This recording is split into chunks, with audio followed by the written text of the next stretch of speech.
Hello and welcome back to another episode of the English Education Lab podcast, the podcast on all things English language learning with your host, Carolina. And today, as a special guest, my co-host, one of my cats, Ollie. He's in the background purring away, so if you can hear him, just say hi.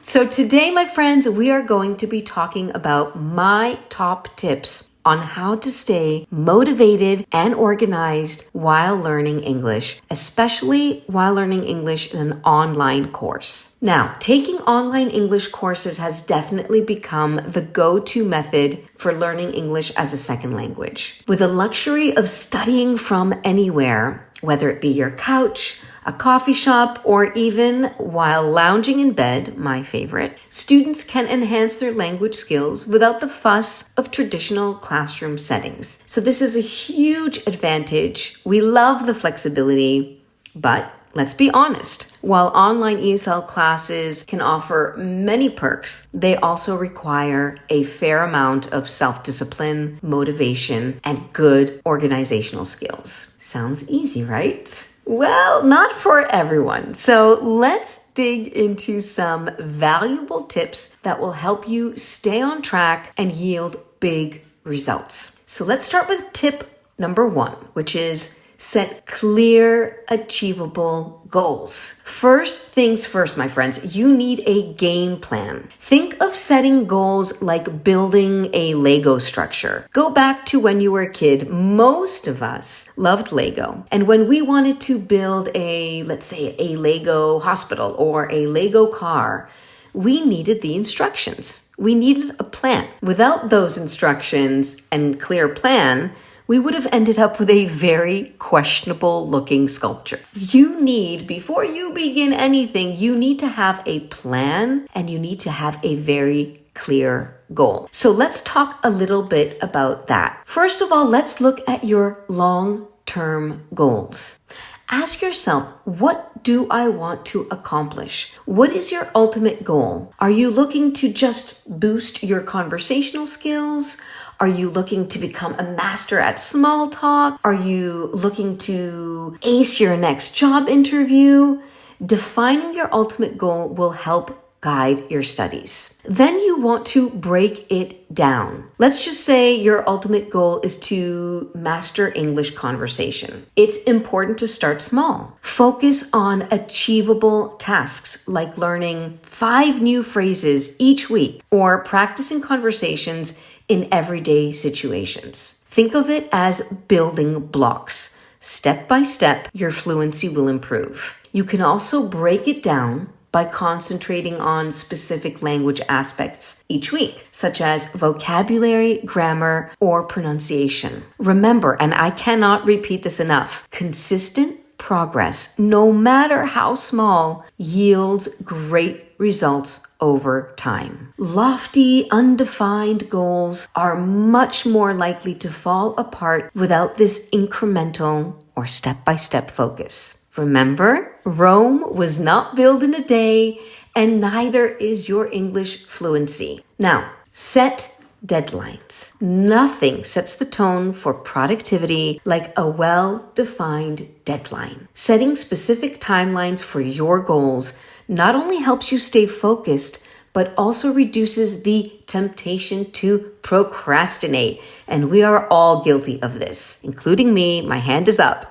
So we tend to procrastinate if it's not something that we find easy or fun, or if we don't see the immediate benefits. We very often procrastinate, which means push it to later and later and later. So I'll learn this by next week is far, far more effective than saying, yeah, I'll get to it someday. So for instance, challenge yourself to finish a particular module in your online course within 2 weeks, for example. This approach gives you a clear target and creates a sense of urgency, keeping you on track and motivated throughout your online ESL journey. Let's go over some more clear goals. Let's just say you have an ultimate goal of being able to confidently converse in English during networking events by the end of your English language course. You might break this down into a short-term goal. For example, learn 5 new business vocabulary words each week, or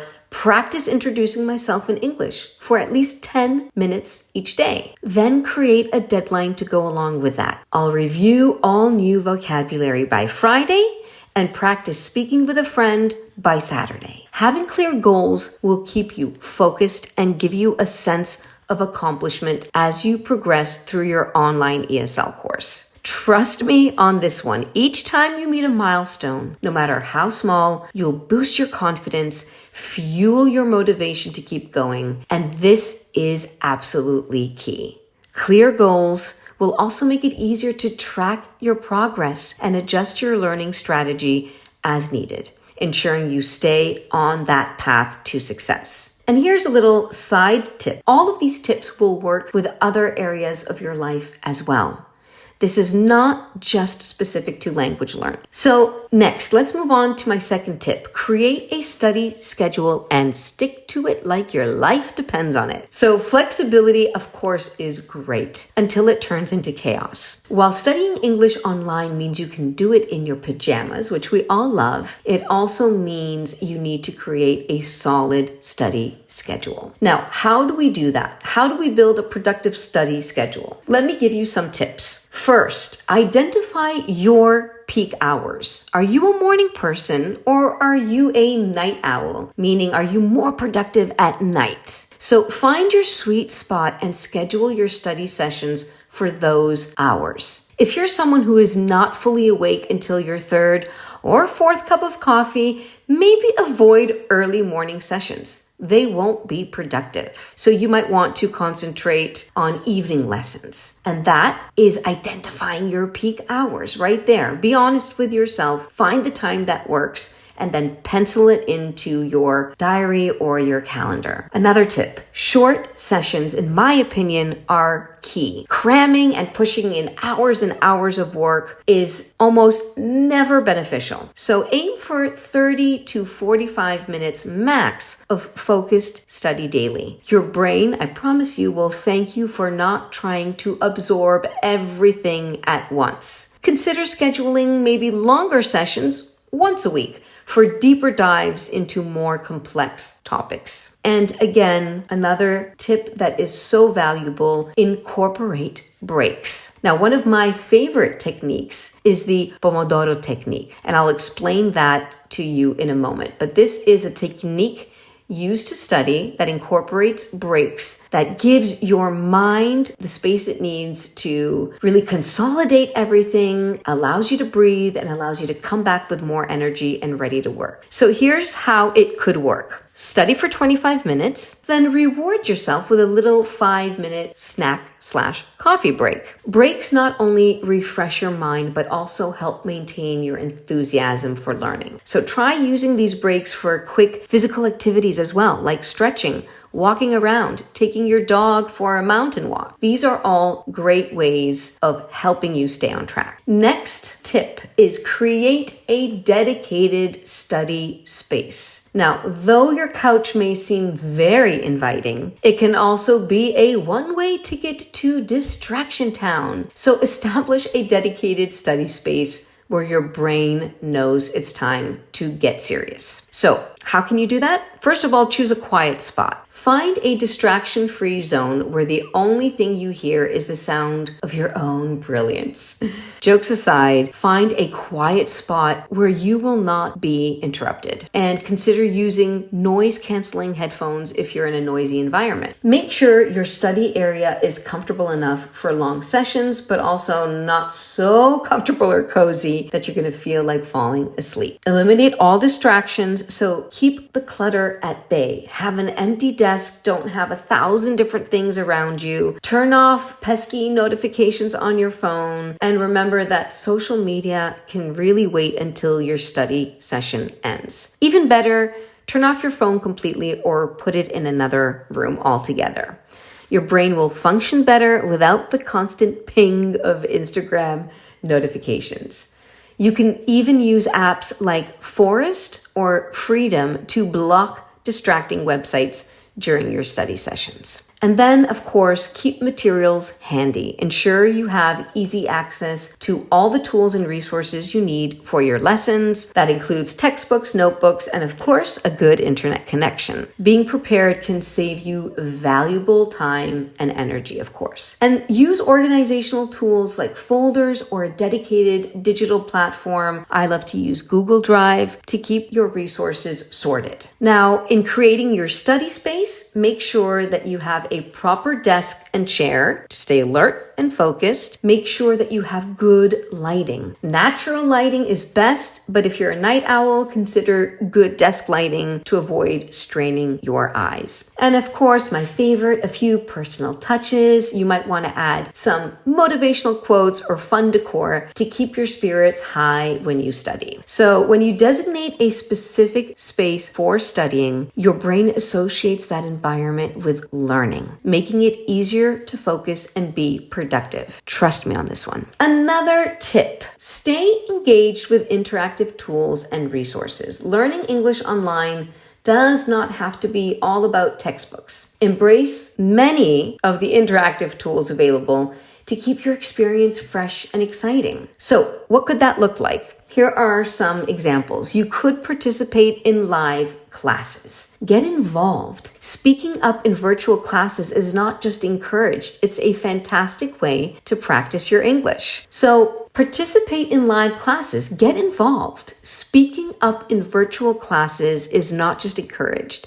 It's a fantastic way to practice your English. If you are not part of an online English course, there are plenty of groups out there that offer free English conversation classes. So give it a try. You could also try using language learning apps. You can supplement your own lessons with apps that make learning fun. Think of them as your friendly sidekick in this language journey. Apps like Duolingo, Memrise, or Babbel can make vocabulary building feel like a game rather than a chore. I'll put all of these links below, so take a look if you're interested. You might want to challenge yourself with daily goals to keep that competitive spirit alive. You can also practice with quizzes or games. Testing your knowledge with games is not just fun and entertaining, it's also a great way to reinforce what you've learned. You can consider apps that offer fun quizzes on grammar, vocabulary, or even pronunciation. One of my favorites is Kahoot. They have fantastic interactive quizzes that you can use with your friends or classmates. And of course, finding a language partner. Chat with someone else who's learning English. That can help really boost your confidence. It's a lot of fun, and it's, again, a great way to practice your English. Again, think of it as a linguistic buddy.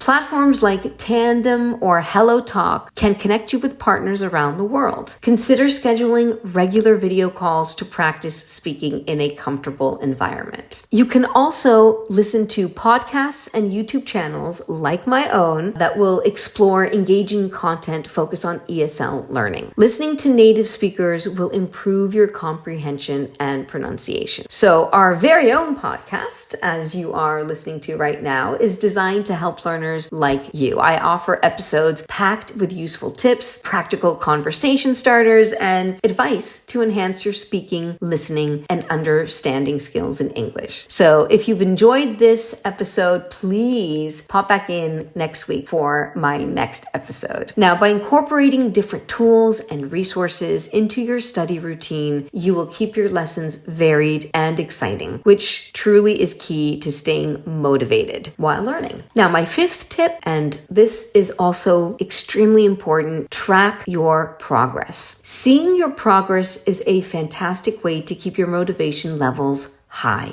It's like watching your favorite series and celebrating each episode. It keeps you coming back for more. So how can you do this? You can keep a journal, write weekly entries in English about your experiences. It's a great way to see how far you've come, even if you started out writing about something silly, like what your cat did today. It doesn't have to be serious. It doesn't have to be a long-winded essay. It could just be a few sentences so that you can keep track of how you've improved. You could also record your speaking practice practice. Use your phone or computer to record yourself. Over time, you'll notice improvements in your fluency, pronunciation, and confidence. Listening to past recordings will motivate you as you see speaking skills improve. Typically, the learner is the last person to actually see and really feel the results. Your teacher and other learners or your friends are much more likely to see these improvements before you do. But this is a great way to really see your improvements. And it's just such a motivational tool. So I would highly, highly recommend that. C, take self-assessment tests. Many online English courses provide progress reports or self-assessment tools. Use these to measure how well you're absorbing the material and to identify areas where you may need more help. Now, also celebrate those small victories. Language learning is a long-term process. So be sure to celebrate each small achievement, whether it's mastering a tricky grammar rule or being able to hold a conversation with a native speaker. Treat yourself to a little reward. After all, you definitely deserve it. So, how you can track. You can have a weekly review. Set aside time each week to reflect on what you learned, what went well, and what you can improve. You can also have a milestone tracker. Create a visual representation of your goals and mark them off as you achieve them. Nothing feels better than checking off that box. This is a method that really works well for me, so I always encourage my students to give it a try. Tracking your progress shows you that your efforts are paying off and helps you identify areas that need extra attention. Now, tip number 6 is stay connected with a supportive community. Learning a language can sometimes feel a little lonely. You can feel a little lost, a little overwhelmed, but connecting with a community of like-minded people will make your journey a whole lot less lonely. So how can you build a support network? Well, you can join an online forum or study group, engage with fellow learners, share tips and experiences, and that can really lighten your load. Facebook groups like my own, which is Learn English, Break Through Your Barriers, the link is below, can be great places to start. Joining these groups can provide support, accountability, and even opportunities to practice your English. If you are taking an online English course, stay in touch with your teacher. Don't be shy. Your instructor is there to help you navigate the challenges of learning English. Even a quick, simple message can clarify confusing points or give you some additional resources. Find a language partner. As we said before, connecting with a language partner for regular practice sessions can greatly enhance your learning experience. Having someone to practice with really keeps you engaged and motivated. So some final thoughts here. Online English courses can be a fantastic and flexible way to learn, but success does require a certain amount of focus, organization, and self-discipline. But by setting clear goals, crafting a study schedule, utilizing interactive resources, tracking your progress, and of course, connecting with a supportive community, you'll keep your motivation levels high and make the most of your learning experience. So, I hope this episode was useful to you. I would love to hear your thoughts down below in the comment section. If you are interested in embarking on your own language learning journey, please don't hesitate to book a free 20-minute try lesson with me, whereby we will discuss all of your language learning goals and needs, and we will create a curriculum together to help you move forward and reach the next level in your learning journey. My friends, I wish you a lovely, lovely day or evening, and I wish you happy learning, and I hope to see you again in my next episode, which will be up next week.